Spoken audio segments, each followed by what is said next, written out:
Bienvenidos al tercer video de sexualidad para adolescentes y padres. Hoy vamos a hablar sobre el virus del papiloma, cáncer cervicuterino y métodos anticonceptivos. Y como saber es poder, vamos a seguir dando permiso a que alumnos y escuelas usen este video completo o en partes y esperamos les sirva mucho.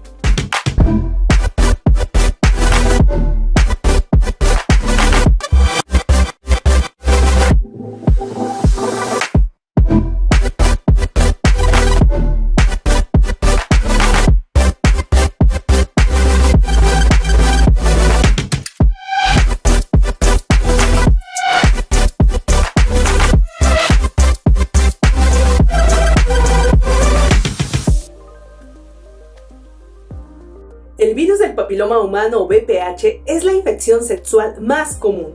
De hecho, se cree que todas las personas sexualmente activas llegan a tener VPH a lo largo de su vida. Afortunadamente, 9 de cada 10 personas se curan de la infección en 1 o 2 años, sin siquiera presentar síntomas. Pero esto significa que en 10% de las personas este virus permanece y puede generar problemas graves. El síntoma más evidente del VPH son las verrugas genitales, aunque dichas verrugas pueden presentarse en distintas partes del cuerpo, no solo en el pene y la vagina. Y además, se calcula que solo 1 de cada 100 personas infectadas desarrolla verrugas, así que tener o no tener verrugas no sirve para determinar si una persona tiene o no tiene VPH.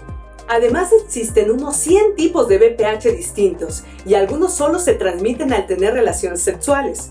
Pero otros pueden transmitirse al estar en contacto con las verrugas, y de hecho sabemos bien que el VPH 6 y 11 tienen riesgo muy bajo de convertirse en cáncer, pero los VPH 16, 18, 31, 33, 45 y 52 tienden a desarrollar cáncer. Así que realmente la mejor forma de disminuir riesgos es vacunarte contra el VPH. En general, a mayores de 25 años ya no se les vacuna, porque lo más probable es que ya hayan tenido contacto con el papiloma. Y la vacuna es más efectiva antes de haber tenido contacto con el virus. Por eso la recomendación es vacunar a todos los niños y niñas alrededor de los 11 años. Así es, tanto niños como niñas deben vacunarse.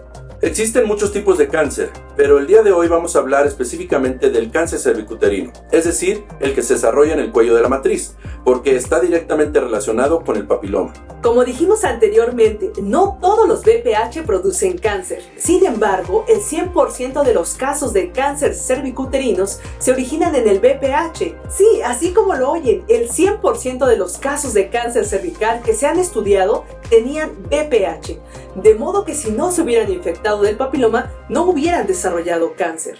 Ahora bien, incluso aunque se tenga un VPH de alto riesgo, eso no significa que automáticamente tengas cáncer. Estamos hablando de una condición que se va desarrollando poco a poco y usualmente tarda alrededor de 10 años en manifestarse. Y claro, la mejor forma de combatirlo es la detección temprana. No importa si eres hombre o mujer, si tienes verrugas y sospechas que se tratan de VPH, puedes acudir al médico para que se haga una biopsia, es decir, cortar un pequeño trocito de piel y hacerle estudios genéticos. Aunque esto se lleva algunos días, y afortunadamente para las mujeres, hoy en día se puede realizar un estudio más rápido y económico que llamamos citología líquida o Papanicolau delgado. También existe la colposcopía y la tipificación de VPH genética. En un Papanicolau tradicional se usa un hisopo especial para recolectar muestras de tejido del cuello uterino y ese tejido se revisa usando un microscopio. Usualmente, las células sanas lucen grandes, redondas, con bordes bien definidos y contienen un solo núcleo pequeño. Cuando observamos células de forma irregular, con varios núcleos o que parecen fusionarse unas con otras, podemos sospechar que han sido infectadas por el VPH y comienzan a desarrollar cáncer. Ahora bien, el problema del Papanicolau o citología tradicional es que el hisopo recolecta una muestra gruesa de tejido y al ponerla en el microscopio observamos muchas capas de células encimadas. Así que se necesita de mucha experiencia y tiempo para determinar exactamente la salud del tejido. Entonces, para facilitar las cosas, actualmente lo que hacemos es que ya no ponemos el tejido directamente en el microscopio, sino que primero se introducen líquidos especiales para conservarlo, lo filtramos y ahora sí, al extenderlo en la placa, queda una capa muy delgada. De hecho, tiene el grosor de una sola célula, por lo que podemos observar muy bien la salud de cada una. Observar unas cuantas células enfermitas es normal, pero cuando son demasiadas debería comenzar a combatirse la amenaza, ya sea mediante cirugía, radioterapia, quimioterapia o con una combinación de estos tratamientos. Por favor, busquen en YouTube Creafam métodos anticonceptivos y van a encontrar un video en el que ya explicamos un poco sobre los condones, parches, inyecciones, cirugías y hasta el método del ritmo. Ese video se enfoca a explicar ventajas y desventajas de cada método, pero en esta ocasión nos gustaría enfocarnos a los mitos y las preguntas más comunes que nos realizan sobre el uso de anticonceptivos. ¿Es común que se rompa el condón? El condón es de los métodos de barrera más efectivos y no es común que se rompa cuando se usa de manera correcta. Y al decir usarlos de manera correcta, no solo me refiero a cómo se coloca, sino cómo se almacena, se abre y se usa. Si pones el condón en tu cartera para tenerlo siempre a la mano, lo único que estás logrando es que se maltrate. Si lo dejas en la guantera del coche, el calor puede afectarlo. Y si tienes las uñas largas, debes tener cuidado al colocarlo para no rasguñarlo. Los condones se usan una sola vez, no puedes reutilizarlo ni porque sea en la misma noche. Deben colocarse durante toda la penetración sexual. Al usarlo de manera correcta, es poco probable que se rompa, pero aún así puede llegar a pasar. Por eso lo ideal es combinar distintos métodos anticonceptivos. ¿Qué métodos anticonceptivos pueden combinarse? Existen métodos de barrera como los condones, métodos hormonales como la píldora, métodos conductuales como el método del ritmo y los métodos permanentes como la vasectomía. Lo ideal es no utilizar métodos del mismo tipo, por ejemplo, tomar píldoras y al mismo tiempo ponerse el implante.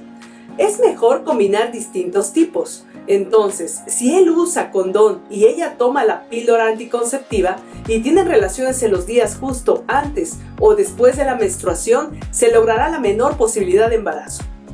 ¿Puede causar defectos en el bebé si me embarazo usando la píldora? No, afortunadamente los métodos hormonales solo contienen hormonas, no tienen sustancias nocivas al cuerpo humano y por esta razón no causan problemas con el bebé en caso de que hubiera un embarazo. ¿Qué pasa si me dejo el DIU o el implante por demasiados años? Los dispositivos intrauterinos hormonales y el implante hormonal suelen tener una caducidad de 3 años. Sin embargo, es muy común recibir pacientes que llevan 5, 10 o 15 años con el dispositivo intrauterino y nunca se lo retiraron. La razón más común es que cuando quisieron retirarlo, no pudieron encontrarlo porque se implantó demasiado en el útero o en la piel.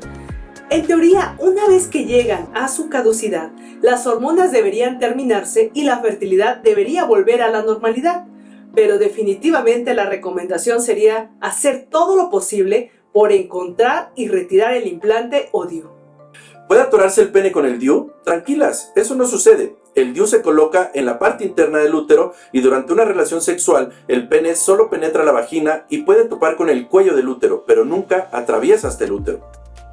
¿La píldora protege contra enfermedades de transmisión sexual? No.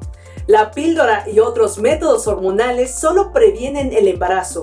No sirven para protegerse de virus como el SIDA, papiloma, herpes u otras enfermedades. Para evitar estas enfermedades es mejor utilizar métodos de barrera como el condón.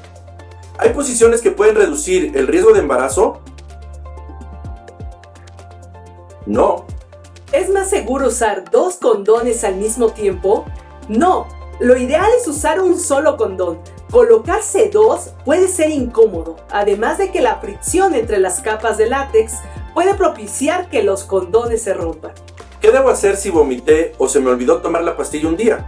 Si por alguna razón vomitaste 1 o 2 horas después de tomar la píldora, lo ideal sería volver a tomarla. Si se te olvidó y han pasado menos de 24 horas, puedes tomártela lo antes posible y seguir con tu horario normal para tomar la siguiente pastilla. Pero si ya pasaron más de 24 horas, deberías de dejar de tomar las pastillas que sobraron, esperar a que te regrese la menstruación y empezar un nuevo paquete de pastillas. Evidentemente, no deberías tener relaciones sexuales en los días que se descontinuó el método. ¿La píldora de emergencia puede tomarse en cualquier momento? En teoría puede llegar a ser efectivas hasta 5 días después de tener la relación sexual sin protección, pero la mayor eficacia se obtiene al tomarla lo antes posible. Por eso la recomendación es no esperar y tomarla antes de que pasen las primeras 24 horas. ¿Cuánto tarda en volver mi fertilidad al dejar la píldora, DIU o implante? No importa si utilizaste pastillas durante muchos años, en cuanto se deja de usar el DIU, píldoras o implante, la fertilidad vuelve casi de inmediato. Tenemos casos de pacientes que se embarazaron la misma semana que se quitaron el DIU. De modo que si dejas de usar tu método anticonceptivo y pasan más de 6 meses sin lograr un embarazo, lo ideal sería que tanto tú como tu pareja acudan a CRAFAM a consulta para revisar qué está pasando. Y bueno, con eso concluimos el tercer video de esta serie. Si tienen cualquier duda sobre estos temas, los invitamos a dejar sus preguntas en los comentarios. Nos vemos en el próximo video que tratará sobre menopausia y andropausia. Recuerden, saber es poder.